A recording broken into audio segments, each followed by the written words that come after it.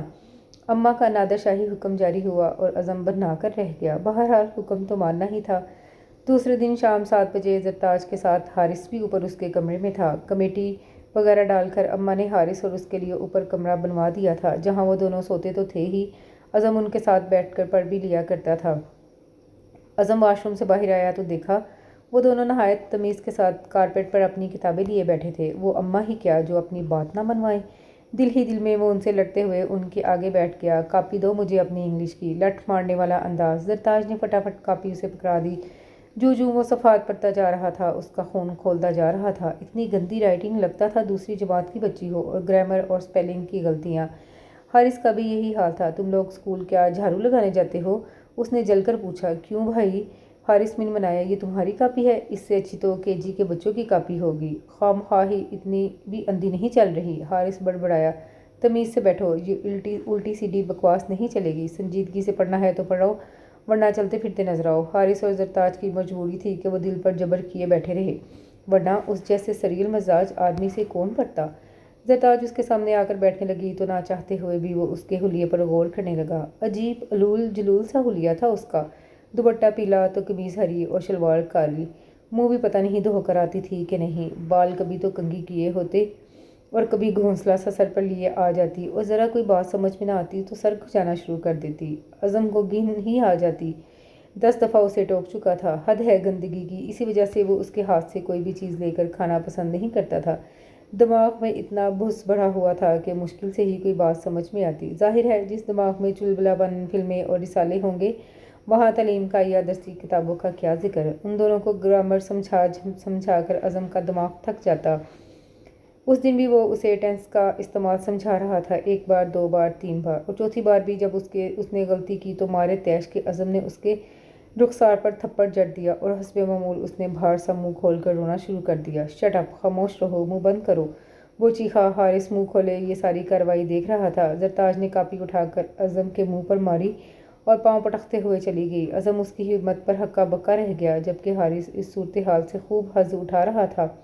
اس کا دل چاہ رہا تھا زرتاج کی جرأت پر اسے خراج تحسین پیش کرے اور بھنگرا ڈالے۔ تم کیا احمقوں کی طرح منہ اٹھائے بیٹھے ہو؟ مضمون یاد کرو اپنا۔ وہ پلٹ کر اس پر چیخا، سیانی بلی کھمبا نوچے۔ حارث نے دل ہی دل میں کہا۔ بعد میں عزم نے سوچا، چلو اچھا ہی ہوا جان چھوٹ گئی، اب وہ پڑھنے تو نہیں آئے گی۔ مگر اس وقت وہ اس کے ڈھیٹ پنے پر حیران رہ گیا جب دوسرے دن ٹھیک 7 بجے وہ اس کے کمرے میں موجود تھی۔ سوری سر، میں اپنے کل کے رویے پر شرمندہ ہوں، اس کے گھڑنے پر سر جھکائے جھکائے کہا۔ یوں پڑھانے کو وہ اسے پڑھا دیتا تھا اور وہ تھوڑا بہت تعاون بھی کرنے لگی، مگر اس نے نہ تو کبھی اس کا رزلٹ پوچھا، نہ ہی کبھی یہ معلوم کیا کہ میٹرک کے بعد وہ کس کالج میں ایڈمیشن لے گی۔ ان دنوں اتنی مصروفیت ہو گئی تھی کہ ان دونوں کو پڑھانے کے لیے وہ مشکل ہی وقت نکال پاتا۔ مشکل سے 7-8 مہینے ہی اس نے پڑھایا تھا۔ اس کا شمار ایسے لوگوں میں ہوتا تھا جو صرف اپنے بارے میں سوچتے ہیں، کسی اور کے متعلق سوچنے کے لیے ان کے پاس وقت ہی نہیں ہوتا۔ وہ تن من دھن سے پڑھائی میں لگا ہوا تھا اور پھر آخرکار وہ ڈاکٹر بن گیا۔ ہاؤس جاب بھی مکمل ہو گئی تو اس نے ابا سے باہر جا کر پڑھنے کی ضد شروع کر دی۔ ابا بیچارے کہاں سے اتنا پیسہ لاتے، مگر وہ روز ہی رات کو ابا کی ٹانگیں دباتے ہوئے ایک ہی رٹ لگائے رہتا، ابا مجھے امریکہ جا کر اسپیشلائزیشن کرنا ہے، مجھے ہارٹ سرجن بننا ہے، پلیز ابا کسی طرح بندوبست کر دیں۔ یا پھر اماں کے گلے کا ہار بنا رہتا، اماں کچھ کرے نا، میری زندگی اور موت کا سوال ہے۔ توبہ کر بچے، MBBS ڈاکٹر بن گیا ہے، بس کافی ہے، اب اپنے ابا کا ہاتھ بٹا، زندگی اور موت کا کیا سوال ہے؟ اماں آپ نہیں چاہتی کہ میں معاشرے میں بلند مقام حاصل کروں، اپنے باپ دادا کا نام روشن کروں؟ ایک عام سا ڈاکٹر کیا کر سکتا ہے؟ جاب بھی اتنی آسانی سے نہیں ملتی، پلیز اماں، میں آپ کو بہت اچھے سے بہت سارے زیورات بنا کر دوں گا۔ تو تیری نظر میرے زیور پر ہے؟ اماں نے اسے گھورا، وہ گڑبڑا سا گیا۔ یوں رکھے رکھے زیور کسی کام بھی تو نہیں، میرا مستقبل بن جائے گا پھر میں۔ اچھے وقتوں میں اماں نے خاصا زیور بنایا تھا، بہت شوق تھا انہیں زیورات کا۔ تقریباً 1,00,000-1.5 لاکھ کا سورا تو ان کے پاس تھا۔ بیٹے کے اس طرح کہنے پر وہ خفا ضرور ہوئی، مگر پھر بیٹے کی منت سماجت نے انہیں راضی کر ہی لیا۔ کچھ رقم کا بندوبست ابا نے کر دیا تھا۔ وہ بڑے جوش و خروش سے امریکہ جانے کی تیاریوں میں مصروف ہو گیا۔ جب ویزا آنے والا تھا تب اماں نے ایک نیا شوشہ چھوڑا۔ اماں کے مطالبے پر وہ حق تک رہ گیا۔ کیا کہہ رہی ہیں آپ؟ حیرت سے اس کی آنکھیں پھٹنے کو ہوئیں۔ میں یعنی ڈاکٹر عزم الحق زرتاج کے ساتھ؟ اوہ نو نیور اماں، یہ سراسر فاؤل ہے، ناممکن سی بات ہے۔ اب 100 جوتے میرے سر پر مار لیں مگر ایسی بات نہ کریں۔ کہاں میں، کہاں زرتاج؟ نام لیتے ہوئے اس کا حلق تک کروا ہو گیا۔ کیوں، کیا فرق ہے تم دونوں میں؟ تم بھی انسان ہو، وہ بھی انسان ہے۔ وہ مجھ سے پورے 6 سال چھوٹی ہے، اور پھر میں اسے قطعی پسند نہیں کرتا۔ اس کی بچکانہ حرکتیں، چھچورے انداز، نہیں ہرگز نہیں۔ وہ زور زور سے نفی میں سر ہلاتے ہوئے کہہ رہا تھا، کوئی شہزادے نہیں ہو یا آسمان سے نہیں اترے ہو۔ اللہ نے ایک مرتبہ ایک مقام دیا ہے تو اللہ کا شکر ادا کرو، نہ کہ دوسرے بندوں کی توہین کرنے لگو۔ میں اپنا زیور یوں ہی تو نہیں دوں گی، جب تک تم بچی کو نہ اپناؤ گے میں تمہیں زیور کی ہوا بھی نہ دوں گی۔ آپ کی بچی اور میں کیا ہوں اماں آپ کا؟ اماں کے الفاظ سے حقیقتاً اسے دھچکا لگا۔ تم بھی میرے بیٹے ہو، مگر نافرمان اور خود غرض بیٹے، اور اگر اچھے بیٹے ہو تو حکم مانو ماں کا۔ اماں اور چاہے جو مرضی منوا لیں مگر پلیز۔ وہ ہانسا ہو رہا تھا۔ دیکھو یہ پلیز پلیز رہنے دو، مجھے ہاں یا نہ میں جواب چاہیے۔ اگر جانا چاہتے ہو تو جانے سے 1 ہفتہ پہلے تمہارا زرتاج سے نکاح ہوگا، ورنہ پھر بیٹھے رہو آرام سے یہیں۔ بڑا حتمی انداز تھا اماں کا۔ اس نے ضد ہو کر اپنا سر ہاتھوں میں گرا لیا۔ مشکل میں ڈال دیا تھا اماں نے، نہ نکلتے بن رہی تھی نہ اگلتے۔ ضروری تو نہیں ہے کہ نکاح جانے سے پہلے ہی ہو، بعد میں آ کر بھی تو ہو سکتا ہے۔ میں کہیں بھاگا تو نہیں جا رہا؟ آخر تھک ہار کر کہا۔ اور بھاگنا کسے کہتے ہیں؟ نہ بیٹا نہ، میں بھی تمہاری ماں ہوں، سب سمجھتی ہوں، اور تم یہ بھی جانتے ہو کہ جو کہوں پتھر پر لکیر ہوتا ہے۔ 2-4 دن سوچو پھر جواب دے دینا۔ مائی فٹ۔ انتہائی طیش کے عالم میں اس نے میز کے پائے کو لات ماری اور نتیجتاً چوٹ ملنے پر خود ہی کراہنے لگا۔ تیسرے دن ہی اس نے اماں کی رضا پر سر جھکا دیا تھا، اور کس دل سے راضی ہوا تھا یہ وہی جانتا تھا۔ جتنی بار اس نے زرتاج کے حوالے سے کوئی اچھا تصور لانا چاہا، اس کے سامنے اس کا العول جلول حلیہ ہی آیا۔ بری طرح سر کھچاتی ہوئی، ہاتھ میں روٹی اور روٹی پر اچار رکھ کر چٹخارے لے لے کر کھاتی ہوئی، گندے کپڑوں الجھے ہوئے سر کے ساتھ باغ دوڑ مچاتی ہوئی۔ بھلا وہ اس قابل تھی کہ ڈاکٹر عزم الحق کی شریک سفر بنے؟ ناممکن۔ اماں کیا سمجھتی ہیں؟ کیا میں کسی اعزاز کی طرح اسے اپنے سینے پہ سجا کر رکھوں گا؟ امریکہ پہنچتے ہی طلاق نامہ نہ بھجوایا تو میرا نام بھی عزم الحق نہیں۔ زرتاج فی الحال منظر سے غائب ہو چکی تھی، اسے نظر ہی نہیں آتی تھی۔